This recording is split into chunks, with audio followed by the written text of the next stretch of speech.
મને દિલથી સપોર્ટ કરતા મારા ભાઈઓ બહેનોને નમસ્કાર. ચોથા વ્લોગમાં આપનું હાર્દિક સ્વાગત છે. આજે મગફળી વાવવાની છે. પાપાએ કીધું કે તું વાવણી અને દાંડવા બાંધ, એટલે આપણે તો ફટાક દઈને કહી દીધું ઈ મન ન આવડે.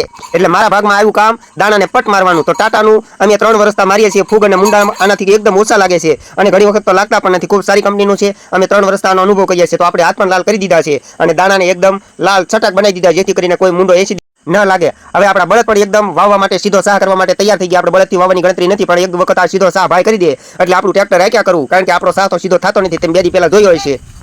તો મારો ભાઈ અને બાપુજી બંને સાહ સીધો કરવા માટે જાય છે અને આવી રીતે દાણા વાવતા જાય છે. એકવાર સાહ સીધો કરી દે એટલે આપણે ટ્રેક્ટર રાખ્યા કરીશું. અત્યારે આપણે પાછળ આ ખાતર વેરવાનું કામ કરવાનું છે. ડીએપી 12 32 16 જે પાયાનું ખાતર આવે છે, જે અમે ક્યારેક નાખવી ક્યારેક ન નાખવી, ફરી ઉપર આધાર. હવે આપણને થોડીક ભૂખ લાગી છે અને જમરૂખની સીઝન નથી, છતાં 1-2 કાસા જમરૂખ છે એ ગોત્યા, પણ અત્યારે ખાવામાં ધ્યાન રાખવું પડે, કારણ કે ઝીણી ઝીણી ઈયળો પણ જોવા મળે છે. એટલે હવે આપણે કંઈક બીજા ફળ ઉપર પ્રયાસ કરીશું. તો નજીકમાં એક પોપૈયો પાકી ગયેલો એવું લાગે, પણ નસીબમાં હજી નથી લાગતું, કારણ કે હજી ખાલી પીળું જ થયું છે, પાક્યું તો નથી. એ આપણે બાસ્કુલીને ઉપડ્યા સિંગ વાવતા થાય ત્યાં આવા બાસકા વેવી તો ટૂંડો દુખી ગયો છે.